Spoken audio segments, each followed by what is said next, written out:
오늘 신명기 역사서라고 하는, 우리가 이제 5경 끝났잖아요. 이제 5경 창세기부터 신명기까지 5경이 끝나고 난 다음에 성경 그 다음에 등장하는 것이 이제 역사서라고 합니다.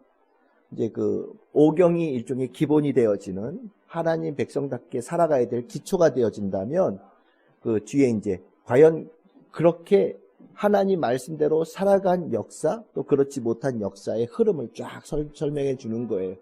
목표는 사람들이 어떻게 살았냐가 중요한 게 아니라 이 하나님께서 시작하신 역사잖아요. 이스라엘 백성의 역사가 하나님께서 그들을 부르시고 율법을 주시고 계약을 맺으면서 시작한 역사이다 보니까 정말 이 하나님께 주신 그 말씀의 역사하심이 정말 실행이 되어졌는가?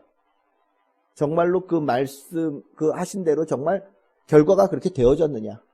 이것을 바라보는, 볼 수 있게 만드는 책이 역사서라고 이해하시면 돼요. 그러니까 이 역사서는 사람들의 관점으로 보면 역사가 되죠.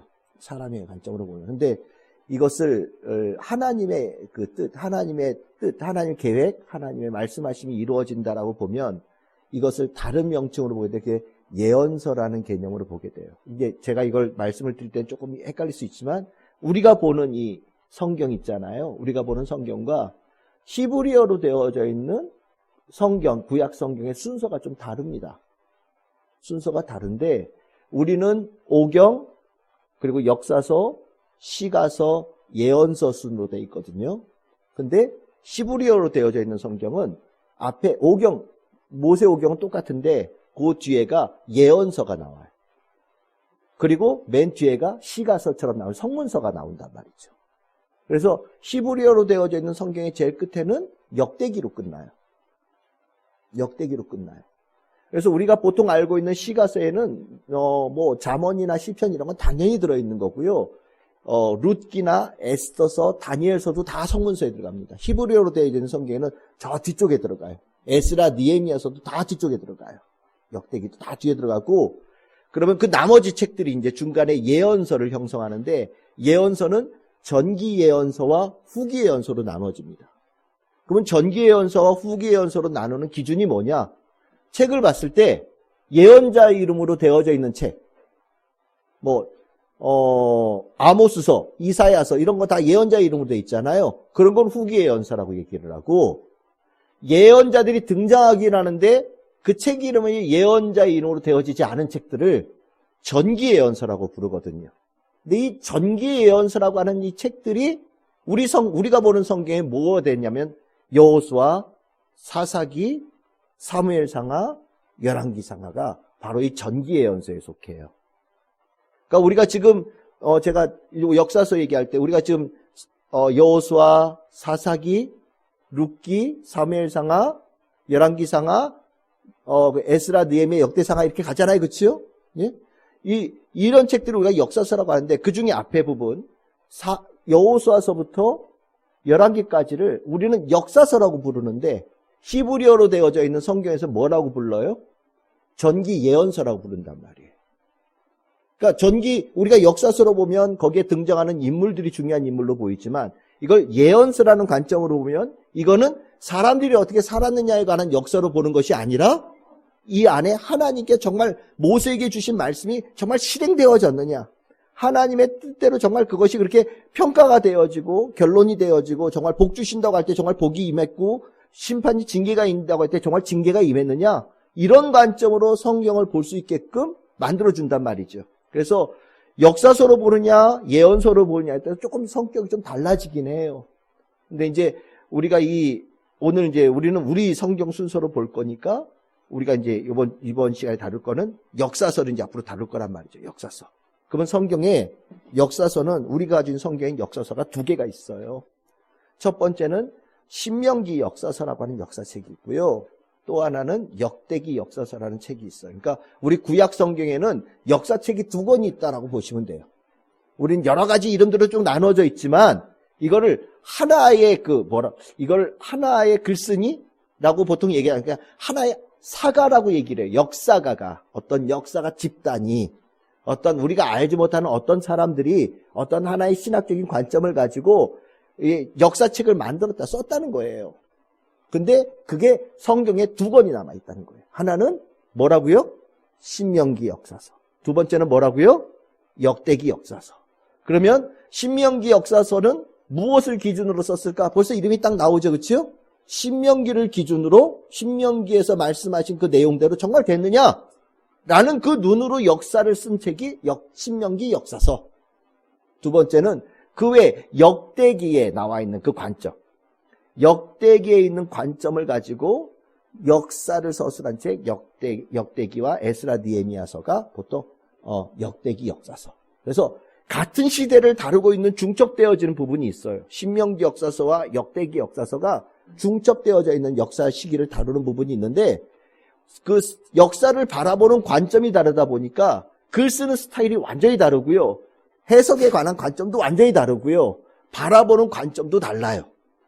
제가 미리 말씀드리자면 신명기 역사서는 언제 쓰여진 거냐면 신명기 역사서가 여호수아, 사사기, 사무엘서, 열왕기서잖아요. 그렇죠? 맨 끝에 책이 뭐예요? 열왕기서죠. 그럼 열왕기서의 제일 끝에 사건이 뭘까요? 남유다가 멸망하고 예루살렘이 멸망하고 많은 사람들이 바벨론으로 포로로 끌려갔다는 얘기로 끝나거든요. 그러면 적어도 신명기 역사서를 최종적으로 썼던 시기는 언제가 되겠습니까? 포로지에 끌려가서 쓴 게 된단 말이죠. 그렇죠? 뭐 과거서부터 조금씩 써왔는지는 모르겠지만 이렇게 여호수아서부터 열왕기까지를 한 권에 그 관점을 가지고 책을 갖다 만들었다면, 완성했다면 최종적으로 쓴 시기가 언제가 되냐면 포로지에 끌려가서 쓴 책이 되는 거예요. 그럼 포로기에 가서 썼을 때 어떤 관점으로 썼겠어요? 과거를 바라보면서. 그치요? 내가 지금 여기에 포로지에 끌려와 있는데 포로지에 끌려와서 내가 도대체 우리가 뭐를 잘못했고 무엇을 놓쳤고 뭐를 실수했고 뭐에 대해서 하나님의 뜻에 대해서 어긋난 일을 했는가를 바라보는 관점으로 썼을 거 아니에요.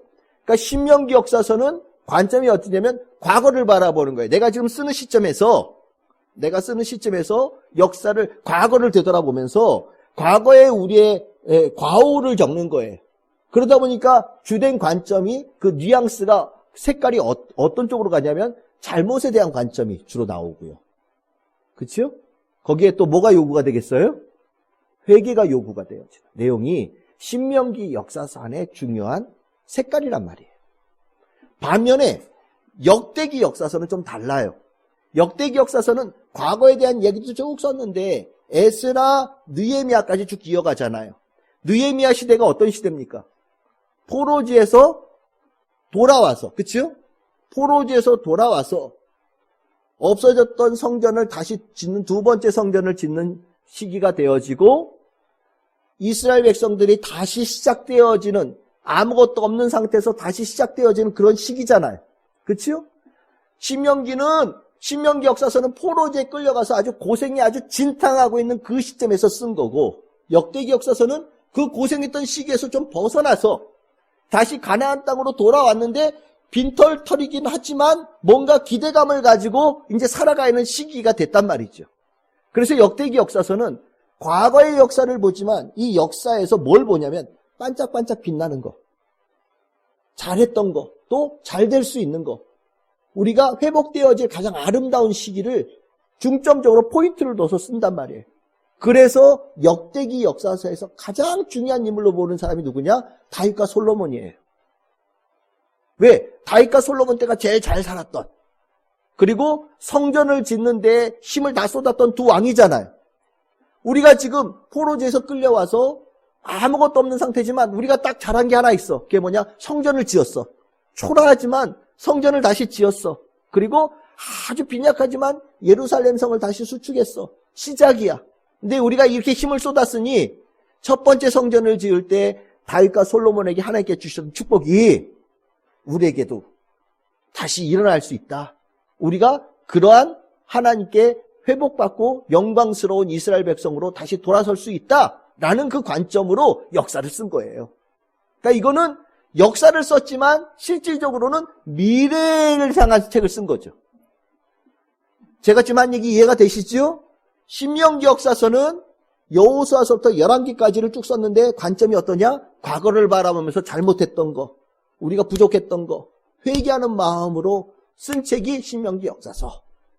그리고 역대기 역사서는 포로지에서 돌아와서 이제 하나님 백성답게 잘 살아야 돼. 우리는 살 희망과 꿈을 가지고 있어.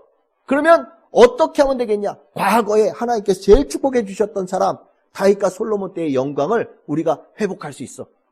그걸 하려면 성전 잘 짓고 예배 잘 드리고 그러면 우리는 다시 잘 될 수 있어. 과거에 그랬잖아. 거봐, 우리는 이렇게 하면 앞에 잘 될 수 있어. 라는 관점으로 쓴 책이 역대기 역사서. 그러니까 완전히 다르죠. 신명기 역사서와 역대기 역사서는 완전히 다른 책이 되는 거예요. 그러니까 이 두 개가 성경에는 두 개 이렇게 붙어 있어요. 신명기 역사서가 쭉 가고 뒤에 역대기 역사서가 쭉 나온단 말이죠. 과거에서부터 시작해서 미래를 향하게 만드는 이 관점을 가지고 성경책을 이렇게 연결시켜서 써놨어요. 우린 역사에서 과거에서 미래를 보는 관점으로 이제 책을 보게 된단 말이에요. 제가 지금 한 얘기 이해가 되십니까? 신명기 역사서라는 얘기를 처음 들어보신 분들이 아마 대다수일 텐데 신명기 역사서라는 책 이름은 학계에서는 이미 다 공인되어진 단어고요. 역대기 역사서도 똑같은 단어예요. 그러니까 이거는 성경에는 안 나와 있지만 기본적으로 성경 지식으로 가지고 계셔야 돼요. 성경에는 두 권의 역사책이 있다. 첫 번째 무슨 책? 신명기 역사서. 두 번째 책은요? 역대기 역사서. 신명기 역사서는 무슨 책이라고요? 여호수아, 사사기, 사무엘상하, 열왕기상하. 여기 룻기는 안 들어가요. 룻기는 안 들어가요. 룻기는 아니에요. 룻기는 성문서와 같은 책이에요. 룻기는 안 들어가요. 그럼 역대기는 어떤 책이 있어요? 에스라, 느헤미야, 역대기, 상하. 여기에 에스더서는 안 들어가요. 비슷한 시기긴 하지만. 그러니까 이게 두 권의 역사서가 있다. 여러분들 기억하셔야 돼요. 이제 우리가 역사서를 볼 때 둘 다 신학적인 관점이에요. 구체적인 실질적인 역사를 쓰는데 관심이 있느냐? 없어요. 신명기 역사서나 역대기 역사서나 똑같아요. 내가 강조하고 싶은 부분은 이만큼 강조를 해요. 그리고 내가 관심 없어. 신학적으로 신앙적으로 관심이 없어. 그러면 완전히 축소시켜놨어요. 대표적인 게 누구냐? 제가 적어놨죠. 오므리라는 왕이에요. 북이스라엘의 왕인데 별명이 뭐냐? 북이스라엘의 다윗 왕이에요. 북이스라엘에서 제일 크게 나라를 확장시키고 북이스라엘에서 가장 광대한 영토를 차지한 왕이 오므리 왕이에요. 근데 문제가 있어요. 오므리 왕은 이방신에 대해서 관심이 많은 왕이에요. 이 오므리 왕의 아들이 유명하죠. 아들 왕의 이름이 뭐예요? 아합 왕이에요. 아합 왕. 아합 왕 때 어떤 예언자가 나와요? 엘리야라고 하는 예언자가 나와요. 갈멜산.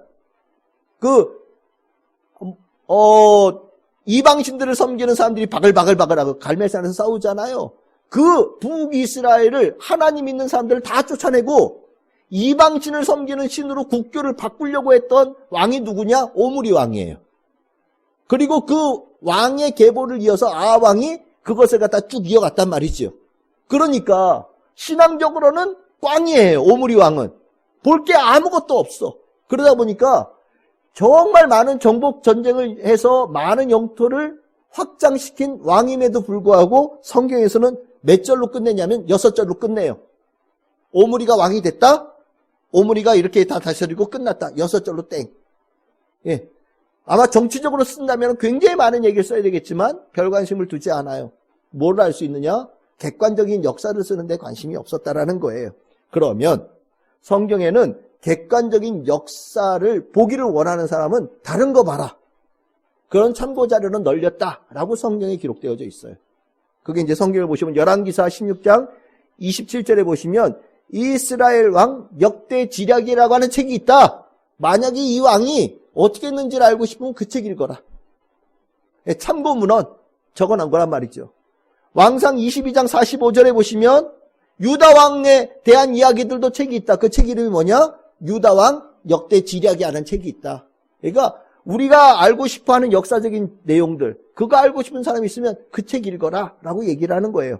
역대상 29장 29절 30절에 보시면 그 외에도 책이 많았던 것 같아요. 뭐 사무엘의 글, 나단의 글, 선견자 가세 글들이 많이 있다. 그때 어떤 일이 있었는지 알면 그 책 읽어라 라고 하면서 그거는 참고 문헌으로 달아놨단 말이죠.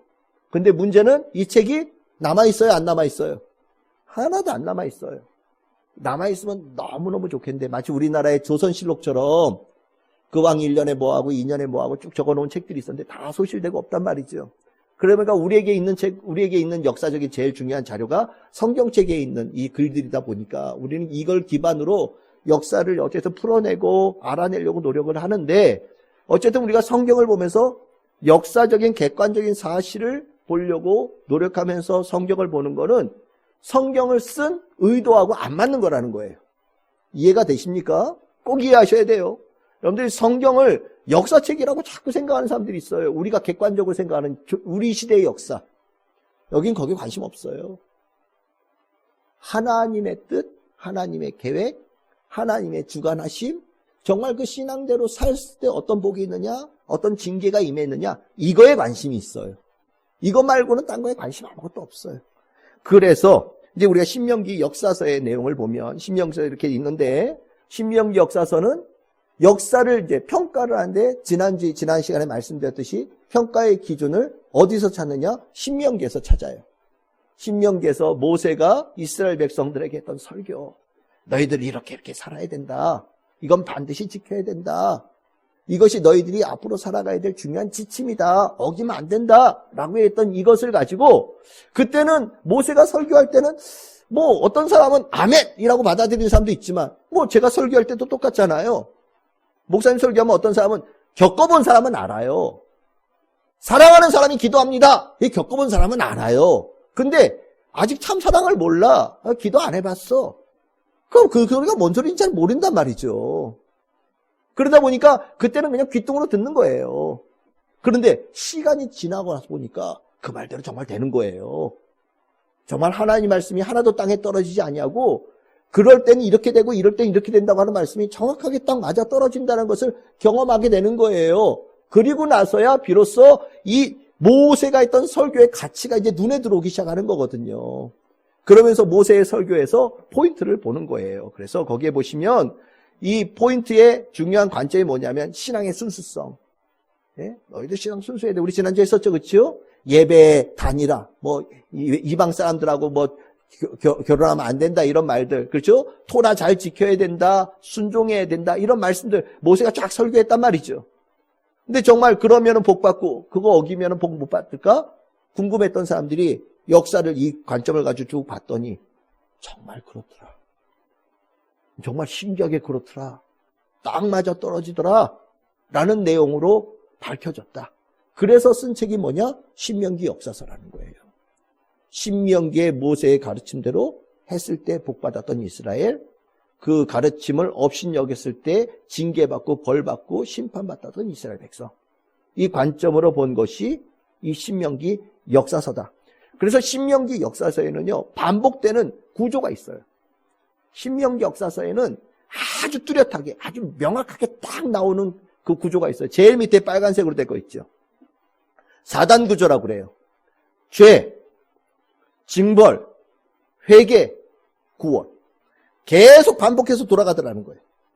실은 여기 앞에 한 단어가 더 들어가면 좋아요. 여러분들 신명기 역사서는 뭘로 시작해요? 땅을 정복하면서 시작하잖아요. 그렇죠? 그러니까 이미 하나님께로부터 모든 것을 다 받은 상태에서 시작한단 말이죠.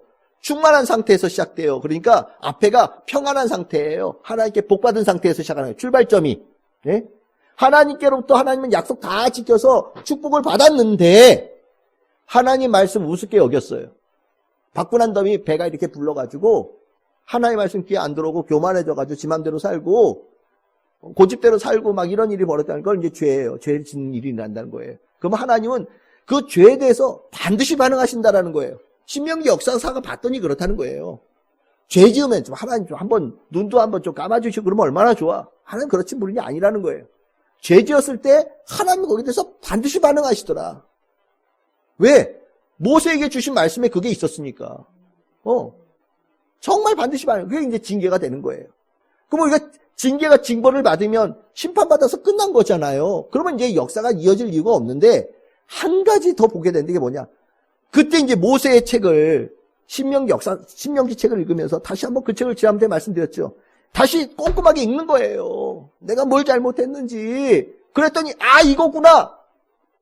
하나님 말씀, 하나님 이렇게 했는데 내가 이거 어겼구나. 내가 알았어. 그럼 뭐 하겠어요? 하나님 내가 잘못했어요. 내가 이런 하나님의 말씀을 제대로 지키지 못하고 내가 잘못했어요. 라고 회개하면 하나님께서도 또 신기하게 회개하면 또 그걸 또 들어주셔. 그래서 즉각적으로 반응하시더라는 거예요. 그래서 뭘 하시느냐? 구원해 주시더라. 이게 역사에서 계속 반복되더라는 거예요. 긴 역사를 뒤로 봤을 때 하나님께 복받은 사람들이 복받은 것을 잊어버리고 죄 짓고 죄 지은 거에 대해서 하나님께 징계받고 질질 짜면서 회개하면 또 하나님께서 또 불쌍히 여기셔서 또 구원해 주시고 구원받은 놈들이 또 시간이 지나가고 나면 아유 뭐 배부르고 등 따시고 좋네 그러다가 또 마음대로 사는 죄를 범하고 또 좀 있으면 하나님께 때리시고 그럼 또 질질 짜면서 잘못해서 울고 그럼 하나님께 또 구원해 주시고 이게 계속해서 반복되더라는 거예요. 그러니까 이 사이클이 인간의 사이클이 이걸 계속해서 반복해서 돌아가는 것이 우리가 온 거다. 처음에는 작은 바퀴로 돌았는데 이게 사이클이 점점 커지는 거예요. 그러면서 처음에는 하루짜리 징계가 그 다음에는 일주일 징계가 되어지고 그 다음에는 1년짜리 징계가 되어지면서 나중에 정말 센 게 왔는데 그게 뭐냐? 역사를 지나왔더니 나라가 망하고 예루살렘 성이 무너지고 성전이 파괴되고 우리는 저 포로제에 끌려가 있는 이거. 완전 세게 맞은 거예요. 진짜 끝장나게 맞은 거예요. 또 이제 신명기 역사서를 쓰는 사람들은 현재 있는 사람들에게 뭘 요구하겠어요? 예, 회개해라. 우리는 뭐 해야 될 때냐? 회개해야 될 때다. 우리가 회개하면 지금은 완전한 절망, 완전히 끝난 것처럼 아무것도 희망이 없는 것처럼 보이는 이 상황 속에서도 우리가 이 땅에서 포로제에서 회개하면 하나님께서는 뭘 하신다? 우리를 다시 반드시 구원해 주신다. 어떻게 하냐고? 역사에서 이게 반복되어졌으니까. 그런데 정말 그렇게 됐어요? 그렇게 됐다는 거예요. 신명기 역사서를 쓸 때는 그렇게 된 것까지는 못 썼어요. 우리는 지금 회개할 때라는 것만 썼어요. 근데 정말 포로제에서 이스라엘 백성들이 회개했어요. 하나님 우리가 죄를 많이 지었습니다. 정말 까불고 함부로 살았습니다. 그랬더니 하나님께서 정말 예언자들을 보내셔서 포로제에서 벗어나는 기적과 같은 일을 벌어주셨고 정말 가나안 땅으로 돌아오는 구원의 은혜를 경험했다는 거죠. 그러면서 감격하여 쓴 책이 뭐냐? 역대기 역사서가 되는 거예요. 예. 그러니까 이 신명기 역사서를 바라볼 때는 회개하는 마음으로 읽는 게 맞아요. 이걸 잊어버리면 안 돼요. 이 4단계. 첫 번째 뭐라고요? 죄를 짓고요. 두 번째는 징벌이 있고요. 세 번째는 회개가 있고요. 네 번째는 구원이 있다. 이게 역사의 톱니바퀴다. 여러분들도 이 중에 하나에 있는 거예요. 이 톱니바퀴 안에. 저는 구원받아서 복받는 것으로 쭉 가기를 원하는 사람이에요. 예. 저는 그래요. 예. 다 그렇죠? 예. 괜히 뭐 하나님 성질 긁어가지고 한번 난 맞아보고 싶어요. 뭐 이런 사람 없죠? 하나님한테 맞으면 얼마나 아플까 뭐 한번 맞아보는 샘플 되고 싶은 사람도 혹시 있으세요? 없죠? 이런 사람은 있을지도 몰라요. 에이, 안 아플지도 몰라. 뭐 그 정도는 내가 감내할 수 있어. 예? 하나님께서 뭐 그 바쁘신 분이 이런 것까지 개입하시겠어? 라는 생각하는 분들이 혹시 있을지 모르는데 제가 명확하게 말씀드립니다. 여러분들을 너무 사랑하세요. 그래? 너무 사랑하셔서 반드시 개입하십니다. 너무 사랑하셔서. 관심이 없으면 개입 안 하시겠지만 너무 사랑하셔서 반드시 개입하셔요. 그래서 죄 지으면 꼭 맞아요. 인간의 약점은 아파야 정신 차린다는 거. 고통당해야 회개한다는 게 이게 문제죠. 그래서 우리는 고통당하기 전에 스스로 깨닫고 회개하는 자가 되기 위해서 성경 읽고 성령의 도움을 받고 우리가 신앙의 도움을 받는 거예요. 그래서 제 삶의 모토가 뭐라고요? 가늘고 길게. 늘 기억하십시오. 저는 가늘고 길게. 뭐 세게 뭐 특별하게 나 별로 안 좋아해요. 그냥 하나님께 주신 복 안에서 그냥 쭉 가는 거예요. 쭉. 어디서 배웠냐? 바로 구약 성경에서 배웠죠. 괜히 뭐 제가 요 인생을 한번 떼부자 돼보고 싶습니다. 뭐 이런 거 있잖아요. 요번에는 제가 세상에서 이름 한번 내보고 싶습니다. 이럴 때는 뭐 세상이 좀 나쁜 것 하고 손도 한번 잡아보고 그래야 또 한번 인생 또 반짝반짝 빛나보지 않겠습니까? 저는 별로 원하지 않아요. 그러다 맞으면 정말 아파요. 많이 아파요. 괴로운 거예요. 그런 인생에 남는 거는 회개밖에 남는 게 없거든요. 꼭 기억하셔야 돼요. 신명기 역사서는요, 단순하게 1, 2년 쓴 게 아니에요. 굉장히 긴 시간 동안 고민하고 묵상하고 돌아보고 하나님의 은혜 가운데 깨달은 역사의 큰 틀이에요. 이걸 아마 깨달았을 때 역대기 역사서 쓴 사람은요, 할렐루야 외쳤을 거예요. 감사합니다 하나님. 이 하늘의 지혜를 주셨음에 감사합니다. 왜? 소망이 있잖아요. 이걸 알고 났더니 이 신명기 역사서는 그런 의미를 가지고 있는 책이라는 거예요. 그럼 신명기 역사서, 이제 오늘 제가 간단하게 이 정도까지 하려고 하는데, 신명기 역사서가 그럼 4권이 있다고 그랬잖아요. 여호수아서, 사사기, 사무엘, 열왕기. 그쵸? 그러면 이 4권의 책에서 지금 글 쓰는 시점과 가장 가까운 때가 언제예요? 열왕기죠. 그쵸? 이건 현재예요. 열왕기서에 나오는 이 역사 이야기는 실질적으로 이 역사를 쓰고 있는 사람들이 우리와 내가 지금 살아가고 있는 시대와 연결되어져 있는 직접적인 연결 시기라고 생각하는 시기예요. 그러니까 이거는 굉장히 생생하게 그려져 있어요. 근데 좀 멀리 가면 아주 상징적인 의미를 붙여서 한 시대를 규정해서 책을 써요. 맨 앞에 있는 책, 여호수아, 사사기는 객관적인 역사가 아니라요, 신명기 역사가가 가장 잘된 때, 그리고 가장 망한 때를 대표적으로 보여주는 2권의 책이에요. 여호수아서는 하나님 말씀대로 살면 이렇게 잘 된다 라는 가장 반짝반짝 빛나는 책이 여호수아서예요. 반면에 사사기는요, 이렇게 하면 뭘 해도 망한다, 이렇게 하면은 뭘 해도 무너질 수밖에 없다, 완전히 비참하고 처참하고 완전히 무너질 대로 무너지는 색깔을 보여주는 게 사사기예요. 신명기 역사서를 쓰면서 사무엘서와 열왕기서는 다윗서부터 시작해서 왕조가 무너질 때까지 그 왕조를 쓰는 거잖아요. 예? 그러니까 이거는 하나로 이렇게 연결되어지는 이야기처럼 본단 말이죠. 근데 그 앞에 있는 시기, 여호수아 시기와 사사들의 시대는요, 이거는 굉장히 상징적이고 신학적인 시기로 그 위에다 색깔을 덧입혀놨단 말이에요. 여호수아 시대에 더 많은 일이 있었을 거예요. 근데 여호수아서를 쓸 때는 딱 한 가지 목표가 있는 거예요. 하나님 말씀대로 하면 이렇게 땅을 얻는다. 사사기는 그럼 어떻게 이해하면 되겠어요? 이렇게 하면 얻은 땅도 뺏긴다. 네? 2개를 아주 명확하게 앞에다가 완전히 명암을 앞에다 딱 배치시켜 놓은 거예요. 이 색깔을 이해하고 성경을 읽어야 돼요. 이 색깔을. 여호수아서는 구약 성경에서 제일 반짝반짝 빛나는 책이에요. 이거보다 빛나는 책이 없어요. 완전 희망으로 해서 희망으로 끝나요. 축복으로 시작해서 축복으로 끝나는 책이 여호수아서예요. 반면에 사사기는요, 시작할 때부터 힘들어요. 시작할 때부터 고통스러워요. 끝날 때는 완전 비참해요. 중간중간에 하나님께서 사사들을 세워서 여러 가지 일들을 하지만 하여튼 색깔은 완전히 어두워요. 제가 전에 두란노에서 성경 가르쳤던 그 영상 여러분들 보신 분들 계시죠? 교회 홈페이지에도 올려 있어요. 사사기 두란노에서 성경 사사기 가르쳤던 내용이 2편에 걸쳐서 올라온 게 있으니까 사사기에 대해서 만약에 미리 공부하고 싶으신 분은 그거 보세요. 이 2권의 책을 이해하면 신명기 역사가가 역사를 쓰는 관점이 이해가 되어져요. 우리에겐 2개의 길이 있어요. 명확해요. 제3의 길 없어요. 2개의 길이에요. 하나님 말씀에 순종해서 축복받는 길과 하나님 말씀에 불순종해서 징벌받는 길. 2개의 길이 있다는 거예요. 하나님의 백성에게. 중요한 거예요. 하나님 모르는 사람들은 여기 아예 해당도 안 돼요. 하나님 말씀을 아는 사람들에겐 2개의 길이 있다. 순종의 길로 갈 거냐, 불순종의 길로 갈 거냐. 여러분들은 지금 어느 길을 가고 있냐? 물어봐야 되는 거예요. 나는 순종파예요? 불순종파예요? 나는 선택적 순종이 있고 나는 선택적 불순종이 있는 분들도 계셔요. 아, 저는 100%는 아닌데 뭐 이 정도면 70점? 저는 뭐 한 반반?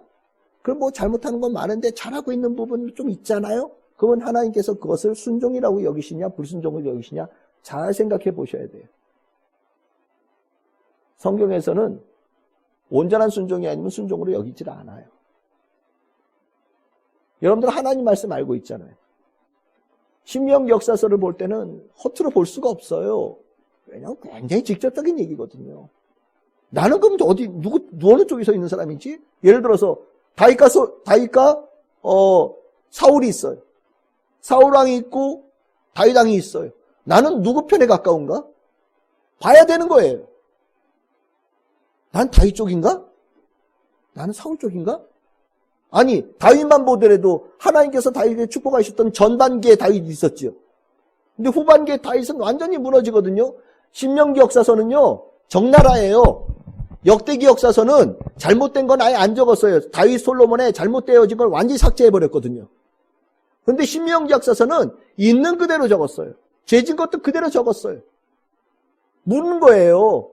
너는 다윗의 전반기의 모습과 가깝냐? 너는 다윗의 후반기의 모습과 가깝냐? 물어보는 거예요. 계속해서 질문을 던지는 거예요. 한 절 한 절을 쉽게 넘어갈 수가 없어요. 나한테도 계속 찌르거든요. 너 온전한 순종에 있는 건 맞아? 하나님 말씀대로 살아가는 건 맞아? 역대기 역사가가 계속해서 질문을 던지는 거예요. 이 질문 앞에서 내가 걸어가고 있는 길을 계속 수정해야 되는 거예요. 저는 요거는 좀 모자란 것 같아요. 그럼 얘기하는 거죠. 바로 바꿔.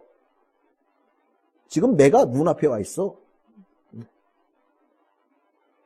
제가 요거는 또 미처 생각 못했네요. 그럼 바꾸면 되지. 올바른 길로 가.